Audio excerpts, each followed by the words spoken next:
Friends, ಈ temple ನಲ್ಲಿ science ಅನ್ನೋ ಪದ ಸ್ವಲ್ಪನೂ ಕೆಲಸ ಮಾಡೋದಿಲ್ಲ. ಅಷ್ಟೇ ಅಲ್ಲದೆ ಈ ಟೆಂಪಲ್ ನಲ್ಲಿ ಸೌಂಡ್ ಎನರ್ಜಿ ಕೂಡ ವರ್ಕ್ ಆಗೋದಿಲ್ಲ. ಹಾಗೆಯೇ ಗಾಳಿಯು ಕೂಡ ಆಪೋಸಿಟ್ ಡೈರೆಕ್ಷನ್ ನಲ್ಲಿ ಮೂವ್ ಆಗುತ್ತೆ. ಹಾಗೆ ಅನೇಕ ರಾಜರು ಈ ದೇವಾಲಯದ ಮೇಲೆ ಅನೇಕ ಬಾರಿ ದಾಳಿಗಳನ್ನ ಮಾಡಿದ್ದಾರೆ. ಆದ್ರೆ ಒಂದೇ ಒಂದು ಸಾರಿ ಕೂಡ ಈ ದೇವಾಲಯವನ್ನ ಅಲ್ಲಾಡ್ಸೋಕೆ ಆಗ್ಲಿಲ್ಲ. ಅಷ್ಟೇ ಅಲ್ಲದೆ ಈ ಟೆಂಪಲ್ ನ ಒಳಗಡೆ ಬರಲು ಪ್ರವೇಶವಿಲ್ಲವೆಂದು ಏಕವಾಗಿ ಭಾರತದ ಪ್ರಧಾನಿಯಾಗಿದ್ದ ಇಂದಿರಾ ಗಾಂಧಿ ಅವರನ್ನೇ ಬ್ಯಾನ್ ಮಾಡಲಾಗಿತ್ತು.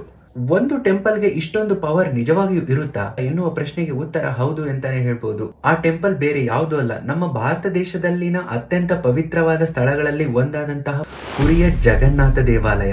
ಈ ದೇವಾಲಯದಲ್ಲಿನ ಒಂದು ಪ್ರತ್ಯೇಕತೆ ಏನಂದ್ರೆ, ಪ್ರತಿದಿನನೂ ಈ ಜಗನ್ನಾಥನ ದರ್ಶನವನ್ನ ಪಡೆಯಲು ಸಾವಿರಾರು ಜನರು ದೇವಾಲಯಕ್ಕೆ ಬರ್ತಾರೆ. ಆದ್ರೆ ಅವರಿಗೆ ಕೊಡೋ ನೈವೇದ್ಯದ ಪ್ರಸಾದ ಎಂದಿಗೂ ಕಡಿಮೆ ಆಗೋದಿಲ್ಲ, ಹಾಗಂತ ಉಳಿಯೋದೂ ಇಲ್ಲ.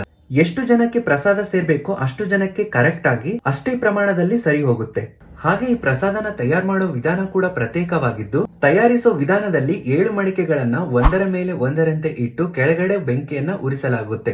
ಆದ್ರೆ ಆಶ್ಚರ್ಯಕರವಾದ ಸಂಗತಿ ಏನಂದ್ರೆ, ಮೊದ್ಲು ಕೆಳಗಿರೋ ಪಾತ್ರೆಯಲ್ಲಿ ಅಲ್ಲದೆ ಎಲ್ಲದಕ್ಕಿಂತ ಮೇಲಿರೋ ಪಾತ್ರೆಯಲ್ಲಿ ಪ್ರಸಾದ ತಯಾರಾಗುತ್ತೆ. ಆ ನಂತರ ಒಂದರ ನಂತರ ಒಂದರಂತೆ ಈ ಮೂಲಕ ಮೇಲಿಂದ ಕೆಳಗೆ ಒಂದೊಂದೇ ಪಾತ್ರೆಯಲ್ಲಿ ಪ್ರಸಾದ ತಯಾರಾಗುತ್ತೆ. ಕೊನೆಗೆ ಕೆಳಗಿನ ಪಾತ್ರೆಯಲ್ಲಿ ಪ್ರಸಾದ ತಯಾರಾಗುತ್ತೆ.